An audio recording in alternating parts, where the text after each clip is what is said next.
Good day to everyone. This is Fiscal EJ once again. Today we are going to discuss the various misconceptions on the applicability of RA 11313, otherwise known as the Safe Spaces Act or the Bawal Bastos Law. But before exposing and correcting these misconceptions, allow me first to discuss what the law is, hopefully for your better understanding. The title of the law is an act defining gender-based sexual harassment in streets, public spaces, online, workplaces, and educational or training institutions, providing protective measures and prescribing penalties therefore. Now, what immediately comes to mind upon reading this long title is the term sexual harassment. And immediately, for those who are students of the law, you will remember that we already have a law against sexual harassment, which is the Anti-Sexual Harassment Act of 1995, or the law declaring sexual harassment unlawful in the employment, education, or training environment and for other purposes. Question: if we already have a law against sexual harassment, then why do we have to enact another law covering the same subject matter? Answer: Congress had to enact another law on sexual harassment because there are acts of sexual harassment that are not covered by the Anti-Sexual Harassment Act of 1995. Then are the differences between the Anti-Sexual Harassment Act of 1995 versus the Safe Spaces Act? The differences are as follows. The Anti-Sexual Harassment Act of 1995 applies only in work, education, and or training environments, whereas the Safe Spaces Act applies not just in work, education, and or training environments, but also in streets, public spaces, and the internet or cyberspace. The Anti-Sexual Harassment Act of 1995 does not necessarily involve gender-based sexual harassment acts, while the Safe Spaces Act directly involves acts of harassment that are gender-based.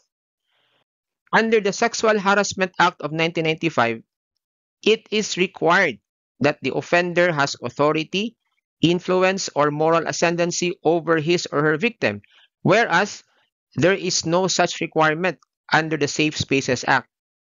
Therefore, under the Safe Spaces Act, anyone can be the offender and anyone can be the victim, regardless of sex, gender identity, age, or employment status. Question: did the Safe Spaces Act repeal and or amend the Anti-Sexual Harassment Act of 1995? The answer is no. It rather expanded the crime of sexual harassment, letter A, because of the additional situs, meaning sexual harassment is now punishable if committed in streets, public spaces, and the internet or cyberspace. Letter B, it now includes acts of sexual harassment which are gender-based. And letter C, anyone can now be the offender and the victim regardless of sex, gender identity, age, or employment status. The two laws, therefore, can coexist because one does not overlap the other. Now let's focus on the term gender-based sexual harassment. But let us first define some keywords. Sexual harassment is an unwelcome conduct of a sexual nature. It includes unwelcome sexual advances, requests for sexual favors, and other verbal, non-verbal, or physical conduct of a sexual nature. Gender-based harassment, on the other hand, is an unwelcome conduct based on an individual's actual or perceived sex. It includes slurs, taunts, stereotypes, or name-calling, as well as gender-motivated physical threats, attacks, or other hateful conduct. Taken together, gender-based sexual harassment is any unwelcome conduct of a sexual nature based on an individual's gender and or gender identity. It not only includes acts of sexual harassment but also covers acts that ridicule the victim's sexuality or gender identity, resulting in an intimidating and hostile environment for the said victim. Examples of acts of sexual harassment are sexual advances, requests for sexual favors, verbal, nonverbal, or physical conduct of a sexual nature. While examples of acts that ridicule a person's sexuality and or gender identity are name-calling, taunting, or making fun of a person because of his or her gender identity. For purposes of this video, we will focus on gender-based online sexual harassment as this is where most of the misconceptions and wrong interpretations come from. As provided for under Section 3E of the Safe Spaces Act, gender-based online sexual harassment is defined as an online conduct targeted at a particular person that causes or likely to cause another mental, emotional, or psychological distress and fear of personal safety. Sexual harassment acts including unwanted sexual remarks and comments, threats, uploading or sharing of one's photos without consent, video and audio recordings, cyberstalking, and online identity theft. Moreover, Section 12 of the Safe Spaces Act gives further examples of what constitutes gender-based online sexual harassment. That is, it includes acts that use information and communications technology in terrorizing and intimidating victims through, number one, physical, psychological, and emotional threats, unwanted sexual, misogynistic, transphobic, homophobic, and sexist remarks and comments online, whether publicly or through direct and private messages. Number two, invasion of victims' privacy through cyberstalking and incessant messaging. Number three, uploading and sharing without the consent of the victim any form of media that contains photos, voice, or video with sexual content. Number four, any unauthorized recording and sharing of any of the victim's photos, videos, or any information online. Number five, impersonating identities of victims online or posting lies about the victims to harm their reputation. And number six, filing false abuse reports to online platforms to silence victims. Remember that all these enumerated acts must be in relation to or understood in the context of gender-based sexual harassment. It cannot be plucked out individually and applied to a situation or problem that does not involve acts of sexual harassment or acts that ridicule a person's sexuality or gender identity. What then are the misconceptions about gender-based online sexual harassment? Conception number one, continuously and persistently messaging another person in an unpleasant way is a violation of the Safe Spaces Act because it is considered an invasion of privacy through cyberstalking and incessant messaging. Wrong. Mere cyberstalking and incessant messaging without a sexual or gender-based component is not a violation of the Safe Spaces Act. However, the same can be a violation of other laws like unjust vexation under Paragraph 2, Article 287 of the Revised Penal Code in relation to Section 6 of the Cybercrime Prevention Act of 2012. Now, you might ask, why unjust vexation? Because the act of cyberstalking and incessant messaging can cause annoyance, irritation, torment, distress, or disturbance to the mind of the person to whom it is directed. The crime of unjust vexation is any human conduct without using violence that unjustly annoys or vexes an innocent person. Take note, if the incessant messaging contains threatening messages, then the same can be a violation of Article 282 on grave threats or Article 283 on light threats in relation or both in relation to Section 6 of the Cybercrime Prevention Act of 2012. It is only when such threats have a sexual or gender-based component in them can it come under the Safe Spaces Act. Conception number two. Spamming is a violation of the Safe Spaces Act because it is considered an invasion of privacy through cyberstalking and incessant messaging. Wrong. But before proceeding to answer why it is wrong, let us first define what spamming is.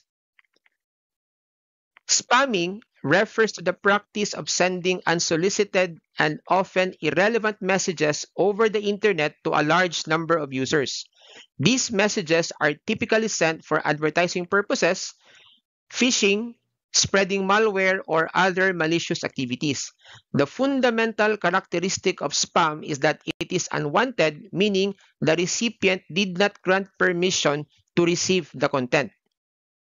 In the Philippines, unsolicited commercial communications or spamming was previously prohibited under Section 4C3 of the Cybercrime Prevention Act of 2012 or RA 10175. However, in Dicini Jr. versus Secretary of Justice, the Supreme Court in 2014 declared that Section 4C3 was unconstitutional, stating that unsolicited advertisements are therefore legitimate forms of expression.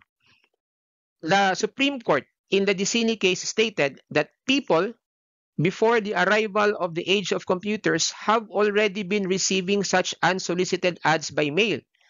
These have never been outlawed as nuisance since people might have the interest in such ads.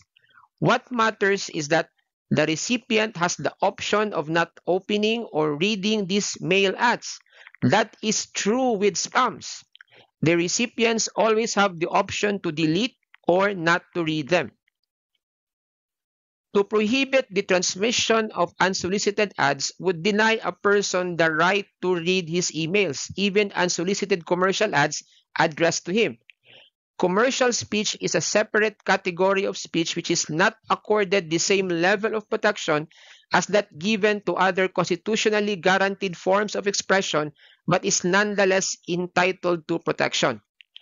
The state cannot rob him of this right without violating the constitutionally guaranteed freedom of expression.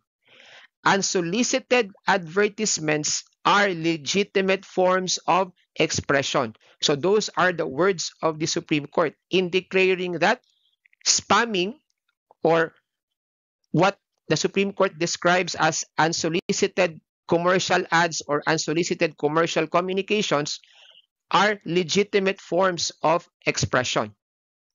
Spamming, therefore, as it should be understood, is not illegal because the Supreme Court itself has declared the provision on spamming in Section 4C3 of the Cybercrime Prevention Act as unconstitutional.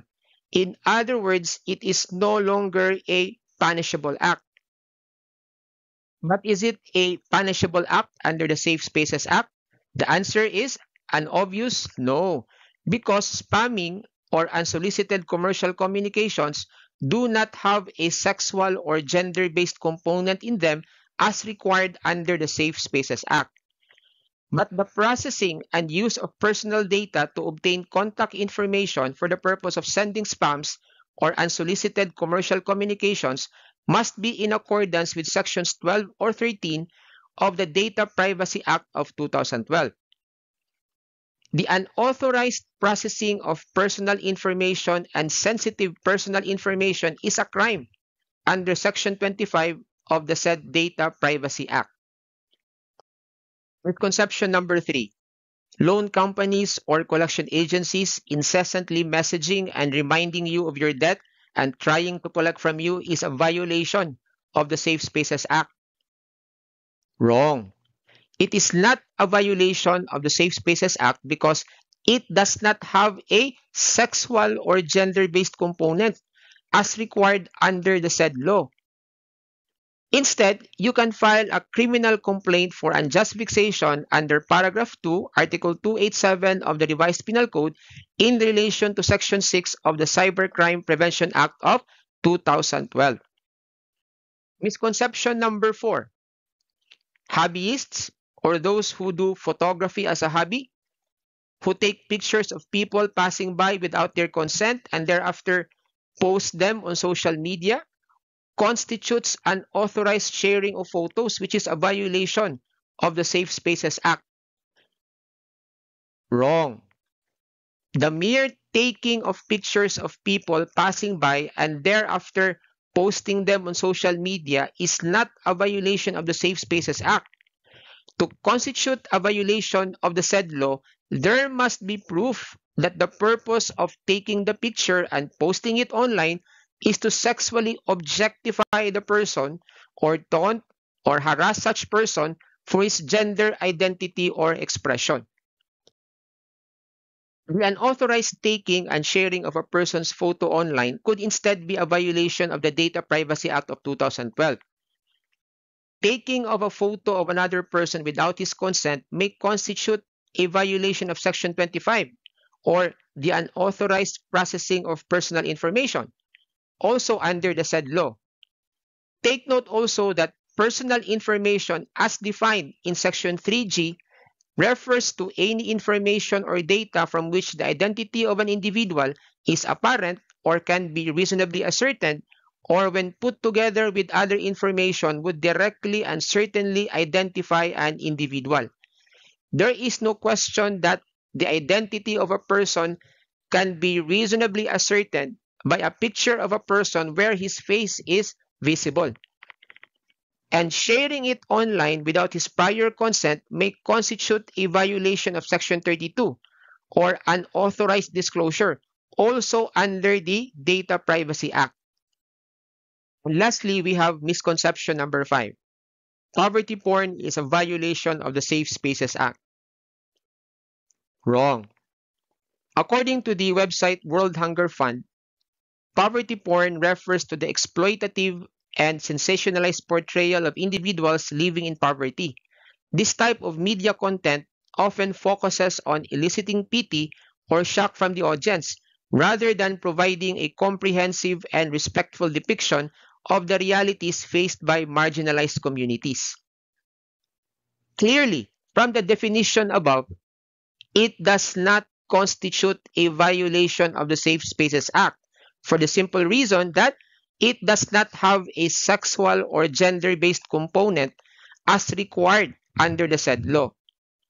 Now, while poverty porn may raise ethical concerns depending on your social or religious values, there is nothing illegal with a person taking a video of himself giving food or monetary assistance to the poor and thereafter posting the same on social media.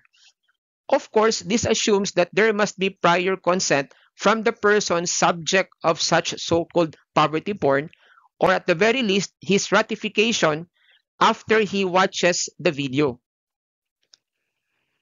So that is all for today, and see you in my next presentation. Maraming salamat po.